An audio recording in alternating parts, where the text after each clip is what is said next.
Boa tarde, meus irmãos, minhas irmãs. Muito boa tarde a todos vocês. Vocês nem imaginem a gratidão que eu estou sentindo. Eu já falei para vocês que eu fui para Aparecida do Norte no domingo e eu conheci bastante gente lá. Me dei o número do meu canal, deixei o link do meu canal e parece que está surtindo efeito. Eu estou recebendo, está melhorando tanto os inscritos quanto as horas. Graças a Deus. Deus faz tudo na hora que Ele quer, não é a hora que a gente quer. Deus seja louvado. Obrigado a todos que estão se inscrevendo no meu canal. Obrigado àqueles que estão lendo o que eu estou fazendo. O meu propósito. Eu estou lendo aqui, gente, para quem está chegando agora, eu estou lendo 100 perguntas e respostas sobre a Bíblia. Então eu estou no 5º artigo, que fala sobre Maria, a escolhida de Deus. E é o que eu vou ler agora. Então, ele é o 5º artigo, mas eu já estou na metade do livro, na página 50. Por que Nossa Senhora tem grande importância na fé católica? A importância que tem Maria para nós católicos vem de fato de ela ser a mãe de Jesus.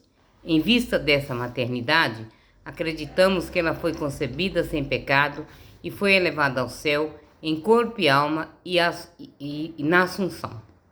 Sendo Jesus a segunda pessoa da Santíssima Trindade, o Filho do Pai Celeste, Maria deve ser chamada Mãe de Deus, título que a Igreja lhe concedeu no ano 431 d.C., a saber, no primeiro concílio de Éfeso. No final do Concílio Vaticano II, o Papa João Paulo VI proclamou Maria Mãe da Igreja, isto é, Mãe da cabeça e Mãe dos membros da Igreja que somos nós. Nós somos os membros da Igreja. Para nós católicos, Maria é a garantia da humanidade do Salvador. É aquela que nos garante a encarnação. Os textos bíblicos sobre Maria são sóbrios, mas teologicamente densos. Eles são ligados, sobretudo, à infância de Jesus, capítulos 1 e 2 de Mateus e de Lucas, mas também referencias ao 4º Evangelho, João 2, versículo 1, nas bodas de Canaã, e João 19, 25, ao pé da cruz. Através da história, a devoção popular a Maria foi se desenvolvendo em certos pontos.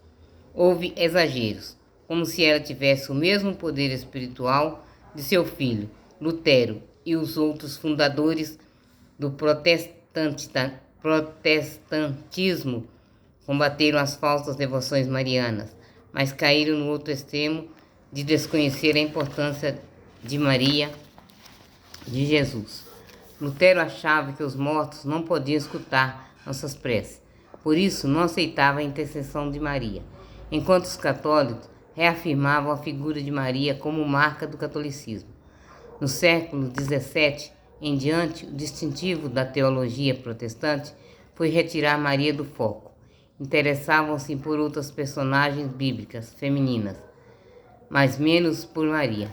Por exemplo, um site evangélico fala de 4 grandes mulheres da Bíblia, representada como as mulheres mais marcantes do livro sagrado dos cristãos.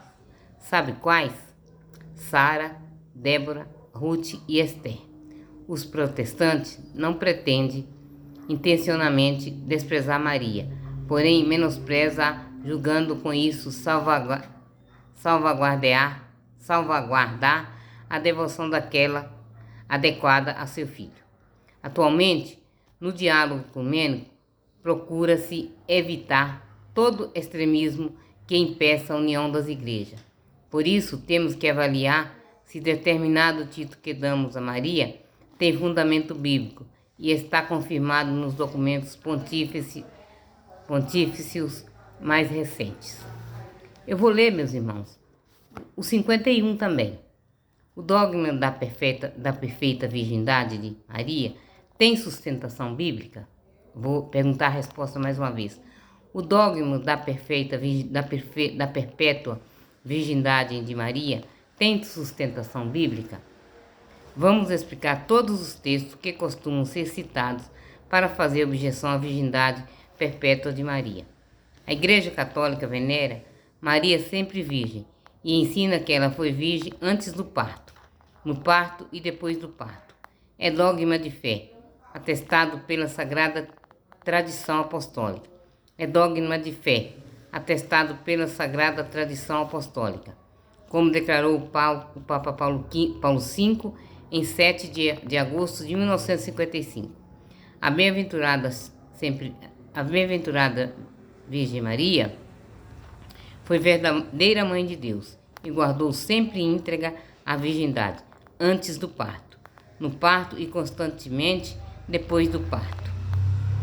Esta verdade é professada não só da Igreja Católica, mas também entre os cristãos ortodoxos e até pelos islâmicos, e assim também os chamados reformadores protestantes, que terminaram por dar origem àquelas que hoje são chamadas igrejas evangélicas, deram deste dogma o testemunho, como vemos, por exemplo, nos escritos do próprio Lutero.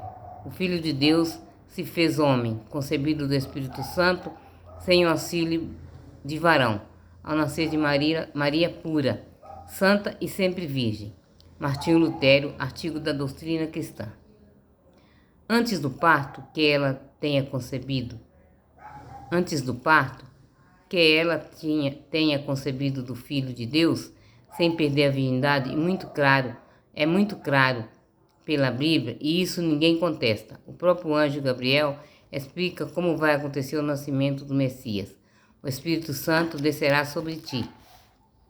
No parto, o aprofundamento de sua fé na maternidade virginal levou a Igreja a confessar a virgindade real e perpétua de Maria, mesmo no parto do Filho de Deus feito homem.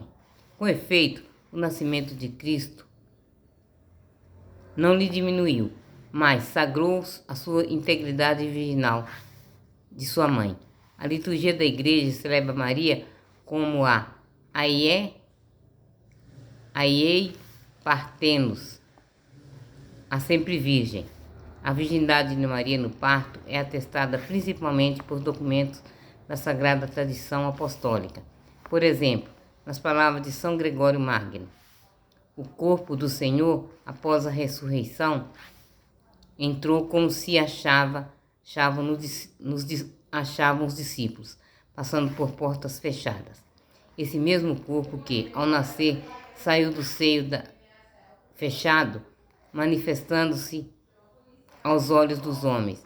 Não é para admirar que o Senhor, ressuscitado para viver eternamente, tenha atravessado portas fechadas, visto que para morrer ele veio a nós através do seio fechado da Virgem Maria. Sobre os Evangelhos, homilia 26.1, uma quadrinha popular exprime assim o mistério. No seio da Virgem Maria encarnou a divina graça, entrou e saiu por ela como o sol pela vidraça. No seio da Virgem Maria encarnou a divina graça, entrou e saiu por ela como o sol da divina vidraça, como o sol pela vidraça. Depois do parto, em Mateus 1, versículos 25, lemos que José não conheceu Maria até que ela deu à luz um filho. O verbo conhecer, nesse sentido simétrico, significa ter relações sexuais. Para tirar todo equívoco, esta frase costuma ser traduzida assim: e sem que a conhecesse, ela deu à luz. Traduzida assim: e sem que a conhecesse, ela deu à luz. Essa expressão até que afirma o que não aconteceu, mas não afirma que não aconteceu depois.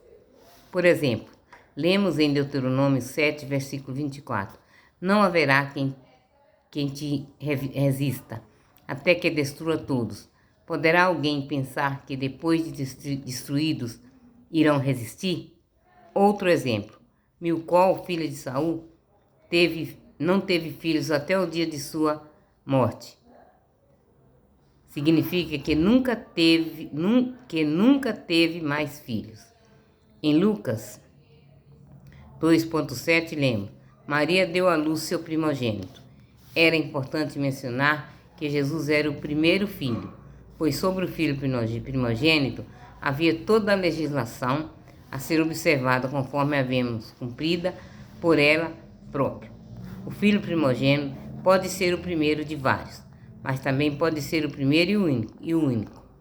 É assim que se entende em Zacarias 12:10. Ao olhar-me traspassado por eles mesmos, farão luto por um filho único. Chorarão como se chora por um primogênito. Tradução da Bíblia do Primo Peregrino.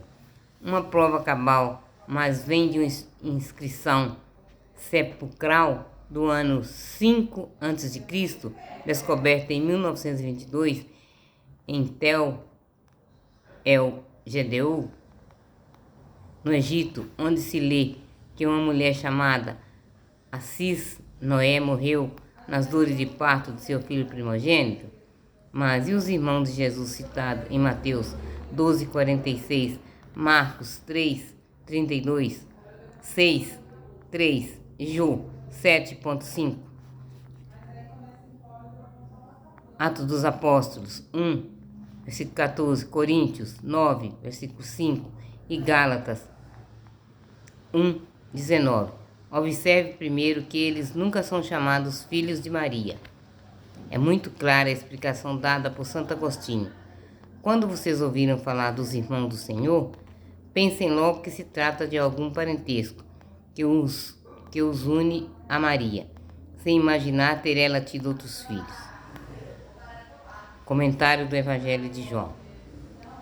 João 23:3. O hábito de nossa Escritura Santa, com efeito, é que não restringir esse nome de irmãos unicamente aos filhos nascidos do mesmo homem e da mesma mulher. É preciso penetrar o sentido das expressões empregadas pela Sagrada Escritura. Ela tem sua maneira de dizer, possui sua linguagem própria. Quem ignora essa linguagem pode ficar perturbado e perguntar: então o Senhor tem irmãos? Será que Maria teve ainda outros filhos? Não, de modo algum. Qual é, pois, a razão de ser da expressão irmãos do Senhor? Irmão do Senhor eram os parentes de Maria. Como se demonstra isso? Pela própria Escritura, que chama, por exemplo, Ló de irmão de Abraão. Gênesis 13:8 e 14,14. Ele era tio de Ló, e todavia chamam-se ambos de irmãos, unicamente por serem parentes. Também Labão, tio de Jacó, por ser irmão de Rebeca, esposa de Isaque, no entanto, ele diz a Jacó: o fato de seres meu irmão não é motivo para me servir de graça. Isso está em Gênesis 29:15. Lede a Escritura e vereis que tio e sobrinho tratavam-se de irmãos. Comentário do Evangelho de João 10, versículo 2. Quando o menino Jesus, aos 12 anos, foi a Jerusalém, estava sozinho com José e Maria, e não acompanhado de outros irmãos. Lucas 12:42.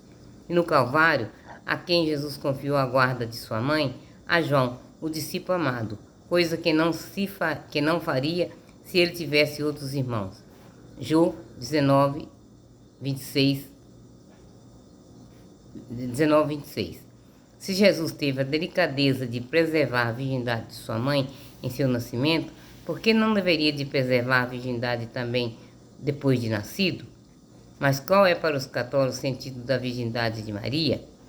É o que nos explica Dom Estevão Bittencourt, OSB, filho de Maria. O Filho de Maria Virgem é verdadeiro homem, mas é também verdadeiro Deus e, como tal, assinalado pelo modo de nascer.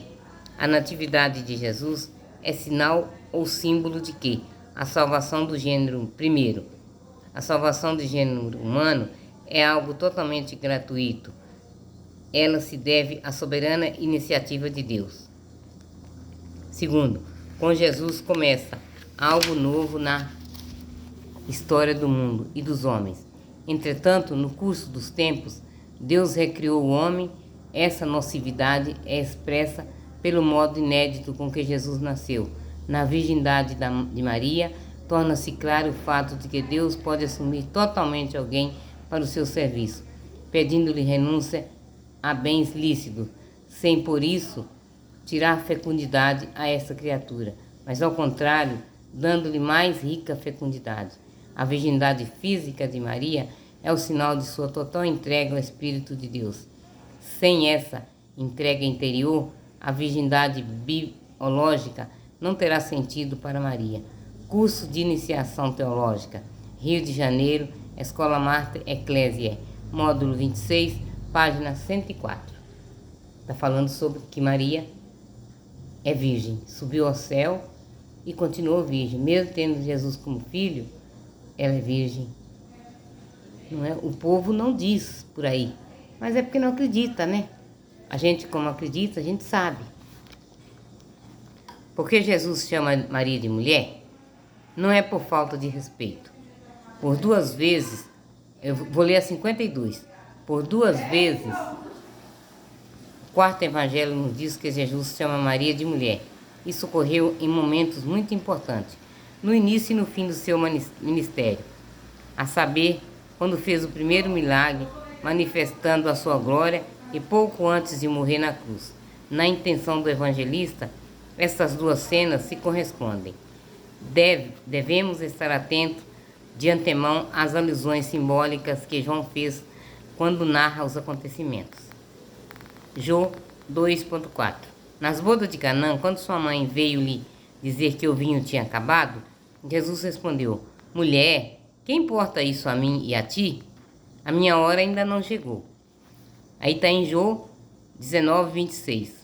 Jesus na cruz, vendo sua mãe e o discípulo predileto, disse: mulher, eis aí teu filho. É importante saber que os evangelhos não foram escritos em nossa língua, e sim em grego, por pessoas da antiga cultura oriental. Se entre nós chamar alguém de mulher parece reservado ao seu marido, não sendo delicado interpelar pessoas assim, nos evangelhos temos frases semelhantes de Jesus. Por exemplo, elegia a mulher cananeia dizendo: ó mulher, grande é a tua fé.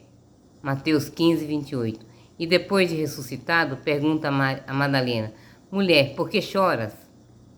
Está no João 20, versículo 15. Do mesmo modo, ele se dirige àquele que pediu sua intervenção em um caso de herança: ó homem, quem me constituiu para ser vosso juiz? Está em Lucas, versículo 14.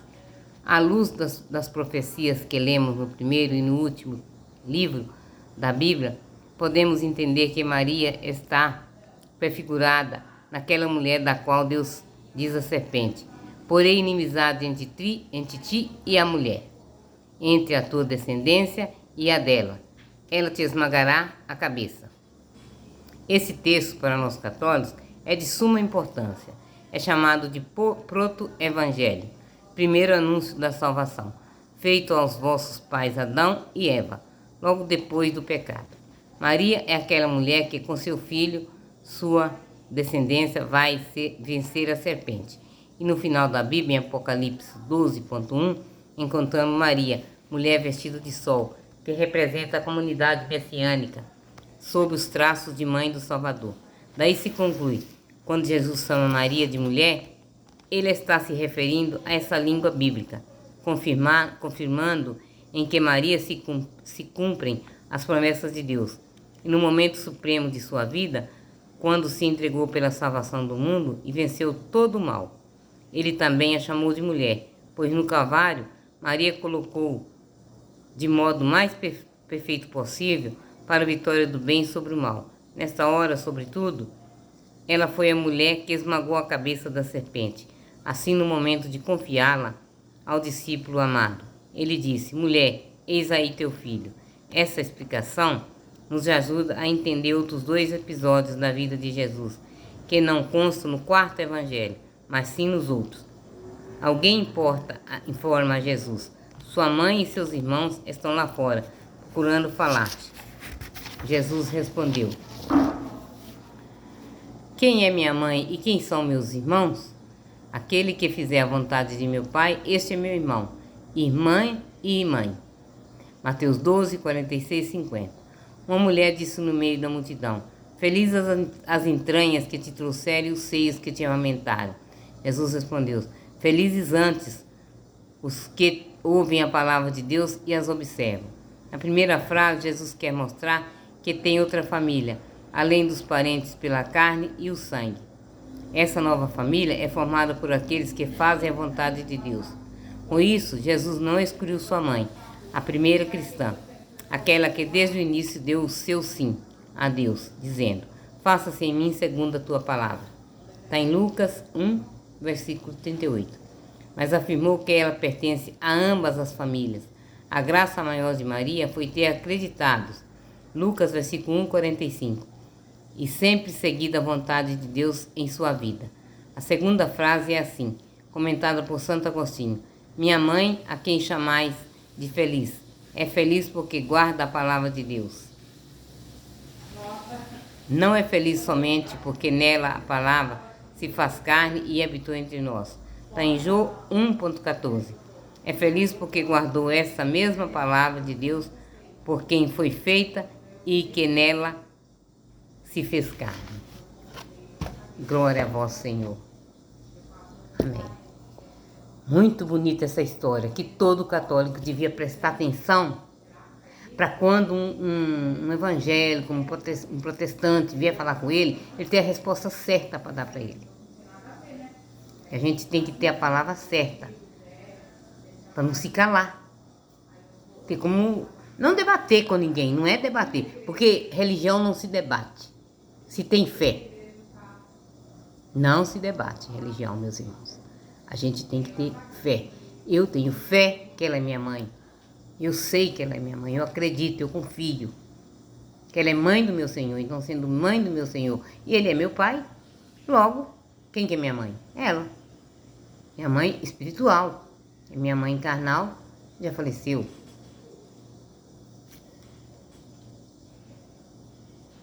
Graças a Deus.